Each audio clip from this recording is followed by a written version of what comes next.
Okay, today I'm going to discuss fatal police shootings in California and the wrongful death case of Stephon Clark in Sacramento.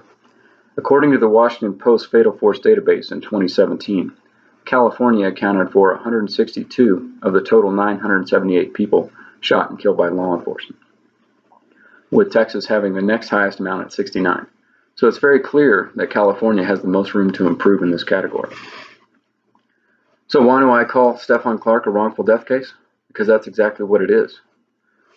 The reason I'm doing this is to promote positive change and improve the relationship between law enforcement and the communities they serve. It's very simple. The police did not intend to shoot someone only holding a cell phone. It was a mistake by the officers, and the hesitation by the city, agency, and officers to admit this honest mistake is frankly what's driving the tension and unrest in the city of Sacramento, further eroding the trust of its people. I can save you the suspense. The officers will not be charged in this case. The reason is the officers perceived a threat and believed Stephon Clark was holding a gun. One fact indicating that is the two officers fired a total of 20 shots, indicating their level of panic at the time. The chaos of the situation is what led to the tragic results, to even include the actions of Stephon Clark playing a role in the outcome. It was at night with poor visibility, and a foot pursuit began. Whenever a pursuit is involved, the outcome of the situation to turn tragic is much more likely. The primary reason for this is the amount of adrenaline that is produced in pursuits. I can speak for this from experience in a foot pursuit of an armed suspect. Fortunately, my pursuit was during broad daylight, allowing me to have better visibility, which allowed me to coordinate the pursuit and get the suspect to safely surrender. The officers in Sacramento did exactly what they were trained to do. They were trained to perceive a threat and then to stop the threat through reactionary training.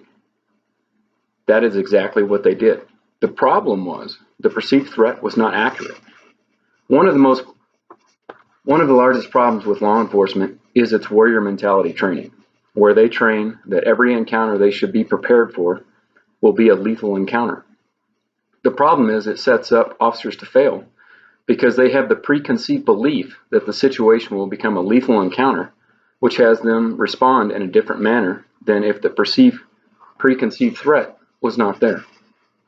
We need to stop this form of training because the statistics show that the vast majority of police interactions do not end tragically. I outline this in an article on humanepolicing.com titled "Law Enforcement's Mindset is Doing More Harm Than Good." Another problem is special interest group and media instantly spawning hate and labeling every situation with a black suspect as a racially charged and biased outcome due to the suspect's race. For instance, the title of an article was "Shooting an Unarmed Black Man by Sacramento Police." This inflammatory headline only drives hate and makes the problem worse by clouding the situation and putting everyone on the defensive. How can this be racially motivated incident when one of the officers doing the shooting was also black? The simple answer is that it wasn't, and the only reason for those headlines is to sell a story, regardless of the validity, further damaging the relationship between law enforcement and the community they serve. Of those 987 people killed in 2017, 68 were classified as unarmed.